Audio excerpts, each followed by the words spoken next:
didn't survive, then the Olympics wasn't going to be allowed to proceed. So it's one probably a step that the New South Wales government has taken to protect a frog species. I'm here to talk to you about weed control. So after having been involved in the landscape industry for 30 years now, I've specialised in non-chemical weed control. This is fairly typical of the way that weed control is carried out and should be carried out. Okay, we've got spray by stealth. They use very short guns, they spray from a distance, they don't wear any PPE, because if they're seen to be spraying, people ring up and complain and ask what's being sprayed, so they do it by stealth. This could well be cans. It looks like the same PPE, bare legs, no gloves, no respirator, walking through highly populated areas, spot spraying. People, there's a cafe there, so this is going to be where people eat, where people walk, where people walk in bare feet. And this is straight outside my back gate in the Sydney Water easement, and it's the second time they've done it. And the first time I put a name and shame slide, this same slide, and there was a fellow from the Sydney Water sitting in the audience at a chem-free workshop. He said, "Oh well, we don't do that anymore." Well, they came and did it just recently. I could take exactly the same shot now, and it looks the same.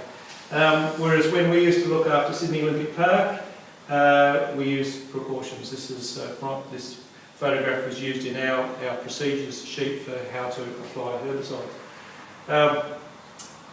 And the reason we need to do that, why we need to get suited up if we're going to be using chemicals, which you don't see happen here, is because glyphosate affects our gut flora. Okay, when Monsanto came out with glyphosate in the early 80s, when I first did my horticulture certificate, we were told that it was safe enough to drink. So we were told that if there was dirt in our spray tank and you put Roundup in it, it would become inert. So you had to keep everything really clean, okay, because it wouldn't build up in the soil. So it was only going to affect plant life and it wasn't going to affect your soils. Well, I didn't really buy into that argument, and so I've always looked for an alternative. And in the mid-90s, we started to pursue the idea of thermal weed control, primarily using steam. But what happens when glyphosate enters plant? It goes through what's called shikimate pathways. And Monsanto said only plants have shikimate pathways, so it's never going to work on a mammoth, right? What they didn't test, and it didn't get tested until this was published in 2013, so it's been around for 40 years, was how it worked on gut flora. And we've got trillions of gut flora, and if your gut flora is not healthy, then you start to you have an inability to dissolve the toxins that we absorb just through the air and through exposure to our atmosphere every day of the week. So we start to become prone to any toxins we bring in through food or just through absorption. Yeah, so it makes us, and they feel that Samsel and Seneff did this study, and they felt that contrary to being essentially safe, it may in fact be the most biologically disruptive chemical on the face of the planet. And that it could plausibly be linked to a whole range of Western dietary related diseases. Have a look. Obesity, depression, ADHD, Alzheimer's disease. And with the increase of autism in the United States. Okay, now you can put the same graph up for diabetes, for depression, for ADHD, and they all have this link. Now nobody's been able to say it's because of glyphosate, but the reason that glyphosate from 1991 through to 2010 has increased like that is because of the introduction of genetically modified crops. Now, you often hear about genetically modified crops to make tomatoes taste better or last longer. 80% of genetically modified crops are manufactured to be Roundup resistant. Roundup ready. Now they've now got Roundup ready turf in the United States. Okay, so Roundup Ready GMOs have been responsible for this increase in usage of glyphosate. And we've got Roundup Ready crops being used across the Australian food system. Our wheat crops, our maize crops, our canola crops are actually sprayed with Roundups to bring the ripening and the curing on all at the same time. And if you have a look at the literature now, what they show of corn and of sorghum or soya is that it's healthy for it to look brown and shriveled, and these big cobs of corn, and it reduces the amount of spoil that they have to harvest, and that corn goes straight into the food system, and it contains glyphosate, which we eat. So we're being exposed to it through GMO crops. It's right throughout the industrial food system. And they're saying that within a decade, 1 in 10 children in the United States will be autistic. So just recently, the World Health Organization got 17 scientists through the International Research Council for Cancer to look at all the studies available on glyphosate. So they peer-reviewed it, and this was in order to assess as to whether their existing classification of glyphosate, which was like used with caution, should be upgraded. And it was a unanimous decision of those 17 eminent scientists to upgrade it to probably carcinogenic. And now that's probably an understatement, but it's a big step. Okay, so we've gone from use with caution, which is walk around with a backpack, bare legs, no gloves, don't spray it on yourself, that's using with caution, to probably carcinogenic. And probably carcinogenic doesn't mean maybe, doesn't mean could be, it means probably is. Okay, because it has caused cancer in laboratory animals, and it probably will cause cancer in people. But there's a whole range of other diseases that there are links to, but it hasn't been proven. So we've now got a greatly increased risk profile for the use of glyphosate, which is the #1 used chemical in Australia. The APVMA, who we've heard about, they are a self-funding regulatory body, and when I have spoken with their representative, I say, aren't you meant to be independent? Of course we're independent. We have a charter to work by. How are they self-funded? Through re-registration of chemicals. Right? Glyphosate gets re-registered every year, and it makes up 50% of their revenue. How quickly are they going to change their classification? Their answer when being asked about whether they're going to reclassify glyphosate is, we're going to review the report that was put out by the World Health Organization. Are they putting themselves above the World Health Organization? Are they going to question the 17 eminent scientists? So we're not going to get any change quickly out of the APVMA. Now we're talking about endocrine disruptors. All the talk so far has been about glyphosate. Now glyphosate is only one active ingredient, supposedly the active ingredient in Roundup. Roundup has a multiplicity of chemicals which makes up the secret solution. And when a test was done by the Adelaide University, and this is this year, this is current, this is peer-reviewed and published, it showed that Roundup itself was enormously, and it's in the multiples of thousands, enormously more toxic than glyphosate itself. So, and it becomes an endocrine disruptor to human reproductive cells. So they don't do tests on amphibians and they don't do tests on embryos, but these people did, and it's enormously, drastically more toxic to the human reproductive cells than glyphosate alone. Haven't they found that it crosses the placental wall? I don't know. That's what I heard. So crosses the placental wall. I'm referring to documents that I've seen and that have been published, and that's where I get my information from. So It's much more than probably carcinogenic. It's just that in order to phase out glyphosate, it has to be in a stepped approach, because there is so much of the industrial food, jobs, businesses, economy, politics relies on industrial food, that it's too big just to turn off the switch. Okay? So it's going to happen incrementally, but it starts with people making a difference and choosing from around the edges of the supermarket where all the fresh food is. Herbicide users, so as a result of all these changes, herbicide users are now really at a much greater risk. They're always at risk, but now it's known. Okay, now it's public, and it's not just me feeling that it was wrong and saying, no, we really should be changing that. Now there's actually supporting documents, and it's only been in the last few years it started to come out. Now the World Health Organization has reclassified.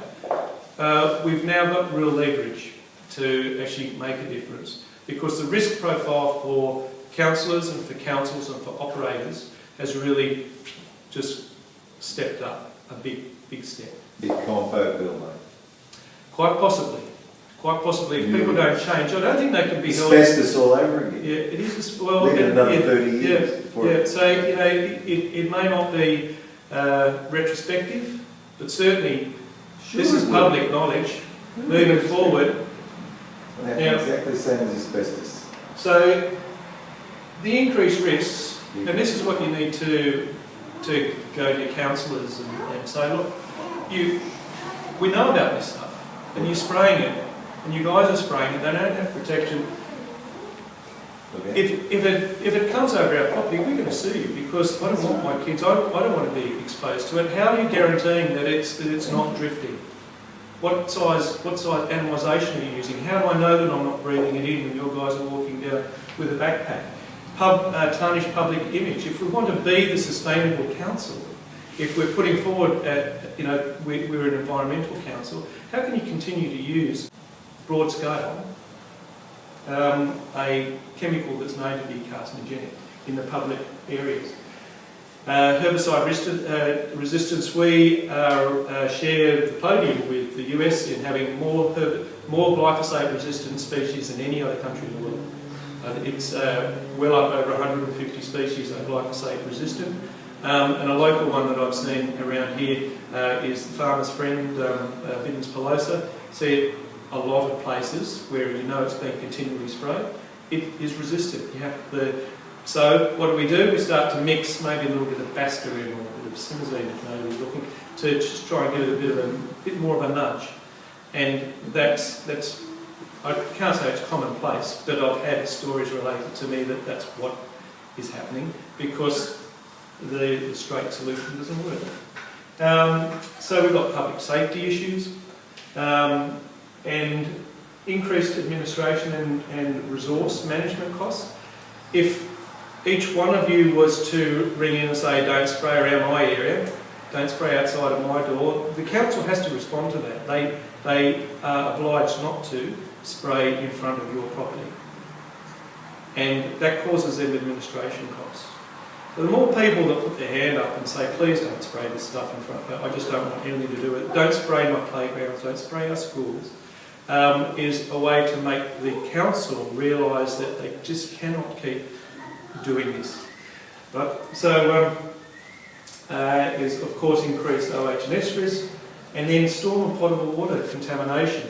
A study was done in the Orge watershed in France, and they showed that glyphosate doesn't stick very well to concrete or to asphalt, so it's been spread onto paving, as we see all the paved areas. If there's no weeds, it's been sprayed.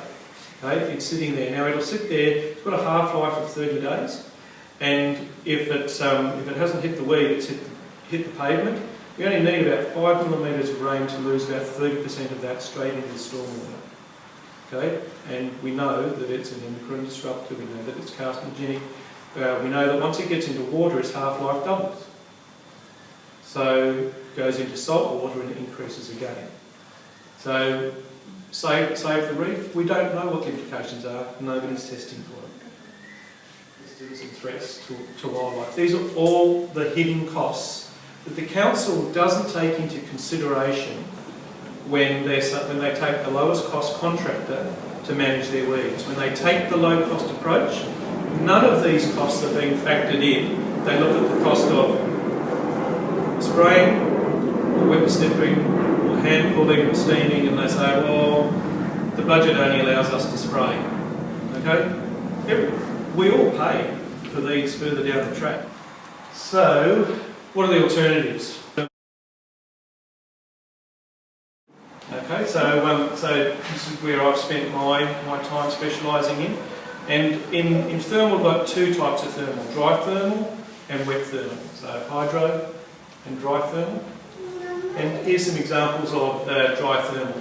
Okay, you can use hot air, open flame, covered flame, or ceramics. So when we use radiant or dry thermal or flame, hot air, we're having to heat the air as well as the plant material before the cells expand and explode. If there's any protection, then it doesn't generally penetrate.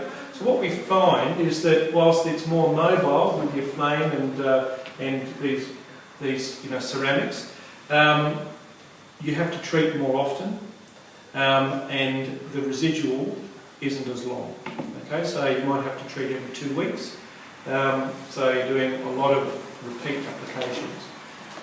Hot air is really energy intensive, really expensive, and it's quite a kit. And flame, you obviously can't use it in mulches, tends to make a bit of smoke. It's no good for irrigation systems, it's no good for rubber softball in children's playgrounds, and flame has the propensity to damage things pretty quickly. And there's an example of flame weeding in Australia. It does have its place, preferably more under control than that, but that is a natural part of the tapestry of living in Australia. But where we've moved to is hydrothermal, because when you put your arm into an oven of 260 degrees, you can hold it in there, don't touch the top and the bottom shelf, but you can hold it in there, you won't blister, it will get hot and take it out, it's uncomfortable. If you put your arm under just 70-degree water, it'll blister and burn. Okay, the transfer of heat with water, it's the best transfer of heat you can get. So we went to water. We started off using steam, and it was we used about 15 litres of water an hour. It was really efficient. We used one gas cylinder of gas a day, so it cost about $19 a day to run. But it was hold the cover over a weed and count to 5, and then move on to the next one and count to 5. It's probably got application for a home gardener if you can't bend over and pick it out by hand. But we got proof of concept, and that was the first time it almost sent me broke. But it was never going to be commercially viable because we've got kilometres of footpaths and curbs and gutters to do. So steam didn't work. There just wasn't enough volume of water. There was a hot water machine. We've used hot water. It's big, voluminous, and we're talking hot water. It's only heating to about 90 degrees, 95 degrees at the weed, and it used a lot of diesel, big tanks, about 12 litres of water a minute. So then there's hot water and insulating foam. Because the hot water isn't quite as quick as saturated steam, you put a insulating foam as you apply the hot water, and that holds the heat in for longer. It gives much better effect. And it's got application probably more in broad scale agriculture. Shock or lethal heat. The difference is thermal shock is any temperature over 58 degrees will start to, so that's lethal heat, will start to kill vegetation. All right, so 58 to about 98 degrees, that's your lethal heat range. And you get into a hot spa, it's about 40 degrees. 60 degrees we start to pasteurise soils, so for 60 degrees for an hour. But something happens at that boiling point. When you actually get to 100 degrees, we move into a region called thermal shock. And it's that rapid increase of temperature from ambient temperature to boiling that causes much more disruption, and it makes the process so much quicker. Like an anti-frost. Sorry? Like an anti-frost as well. Like an anti-frost, yeah, just like bang. And the turgidity of the leaves, they just collapse. They're completely blanched. Okay? So here's hot water being used in Holland at the moment. There's quite a number of hot water machines on the market over there, and hot water and foam being used in the UK. So you see the foam. Now that is a surfactant, so it's going to have some issues for amphibians, I believe, in water courses, although that's the preferred method by British Water at the moment. Of course, they ban the use of glyphosate around all water supplies. And Holland have banned glyphosate. It's completely, no municipalities can use glyphosate for weed control. Same with France, same with Belgium, Sweden, Switzerland, Germany are all following suit. Across Europe, they're banning the use of glyphosate by municipalities, and in Holland they're even taking off the shelves so that people can't buy it for their home garden use. Okay, so we've developed saturated steam in a number of different types of applications, and we're using that thermal shock. So we can move fast. So we've got continuous movement, which is really important if you're going to be productive in a weed management situation. So it calls it instant cell destruction, and within a couple of days you get that look. Okay, this is after 4 weeks with Spartina anglica. It's a really problem weed down in the south of Victoria, but they've been helicopter spraying with simazine, which shouldn't ever be used in a waterway. And now they've got the seagrass beds dying. They haven't lived for 2 yet. You wonder where people's heads are sometimes.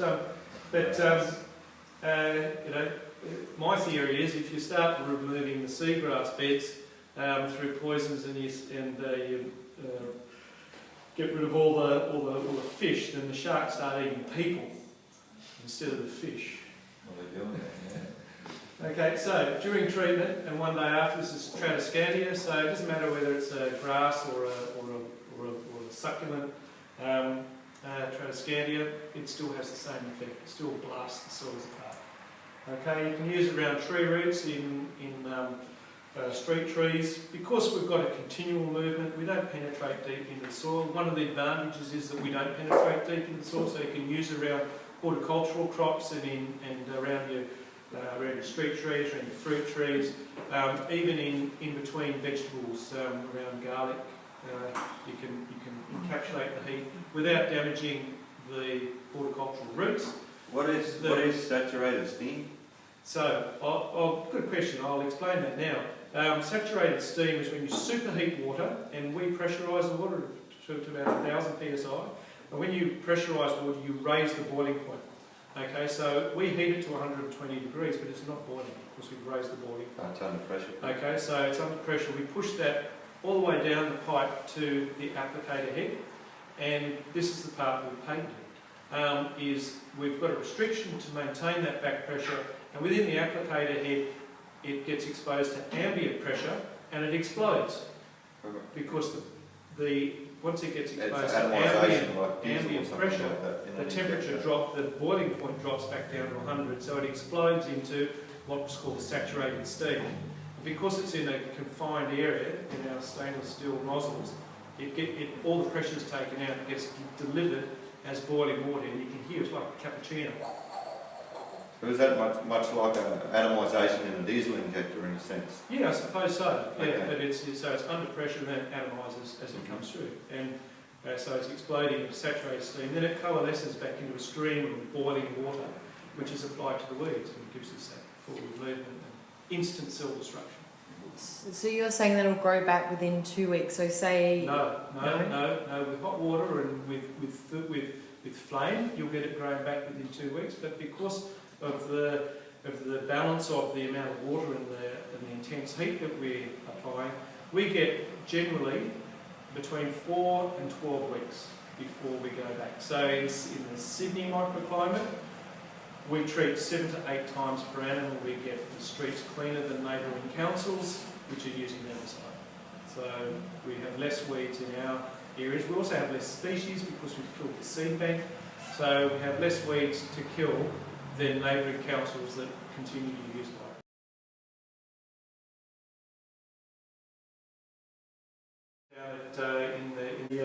It's on the applicator head in the middle where he can see. Okay, so he's doing that inter-row between. He's got a real problem with the weeds, in between the wheat mat. Okay, and here's local guy at Innisfail.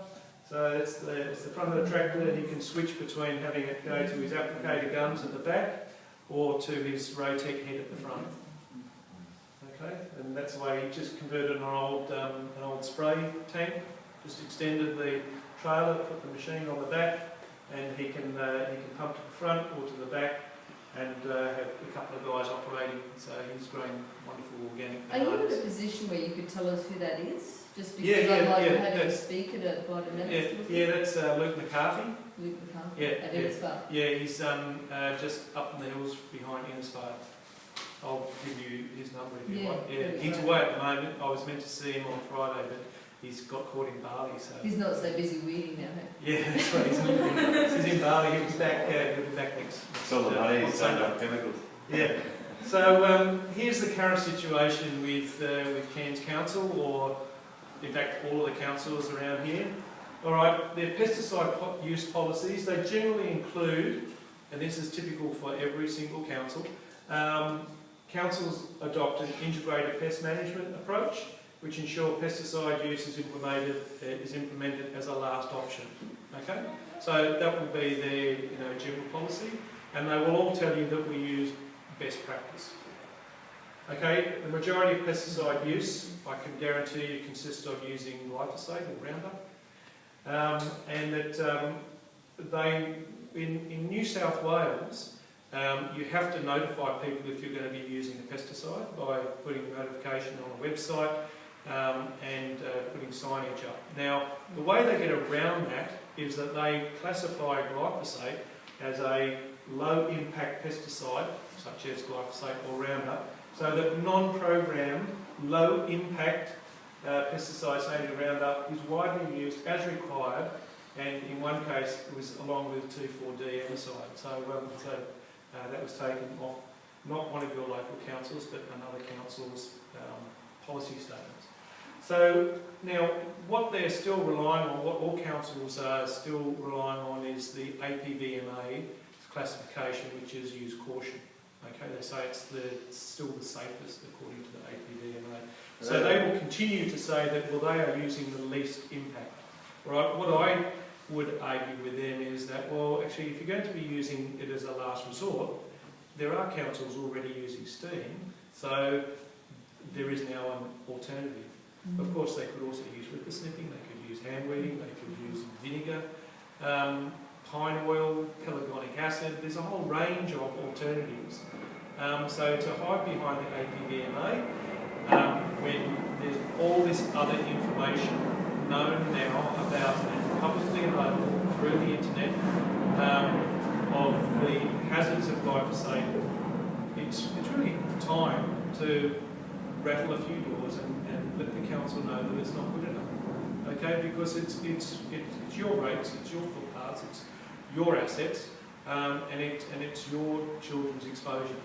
And they still spray around schools, and they still spray playgrounds, and they still spray next to beaches, and they still do around pools, and it's really just not acceptable as far as I'm concerned.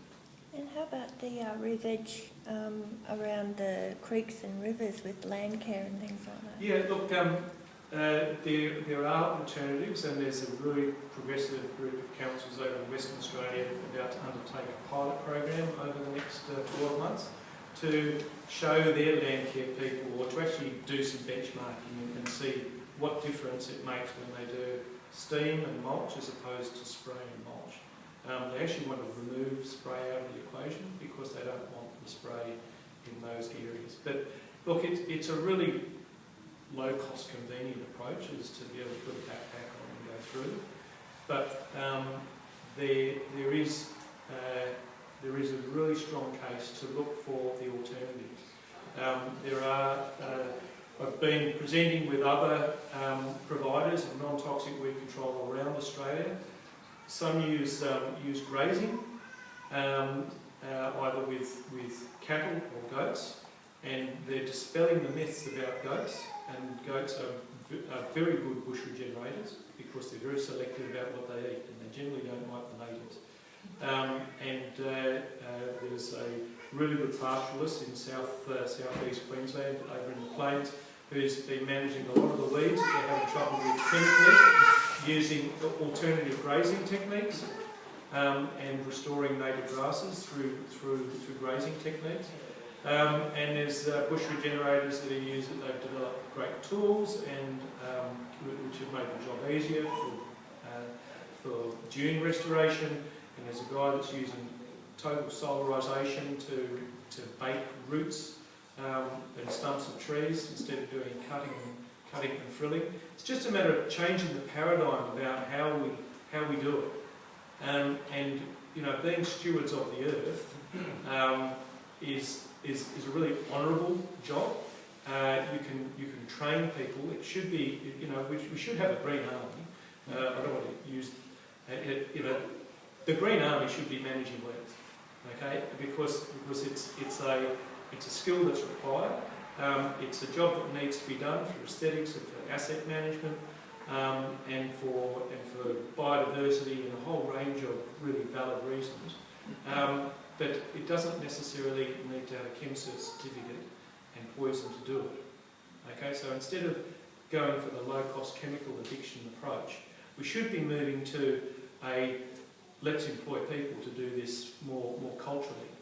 Okay, so there's some really good arguments and a really, you know, a strong sense of community we can build by just changing some practices. So here's my 9 steps to moving. Okay, I'm taking a bit longer to do my talk because I'm going to fill in for Andre a bit more on my own stuff. Here's 9 steps. Does the weed really require control? Okay, is it damaging? Is it aesthetically? Should we get rid of it aesthetically? Is it a safety hazard? Is it impairing vision? So those are all really valid reasons. But if it doesn't meet any of those criteria, biosecurity, then yeah, let's leave it. If it's just a plant in the wrong place that's actually not proliferating, then you know, is it a problem? Let's determine the source. If it's coming in from somewhere, let's go to the source rather than just keep doing the same thing over and over again. And designing weeds out. Designing weeds out means, you know, better park design. If we're continuing to spray underneath benches when it would be better just to put them on a concrete pad, then that's a longer term solution. If we've got garden edges rather than soft edges. So you know, in urban spaces we need to try and design those weeds out. There's been a lot of research done in Europe about segmental paving, which is like all pavers, and which ones are better for keeping out weeds and for allowing infiltration. So those are 2 key factors in designing segmental paving. And then of course there's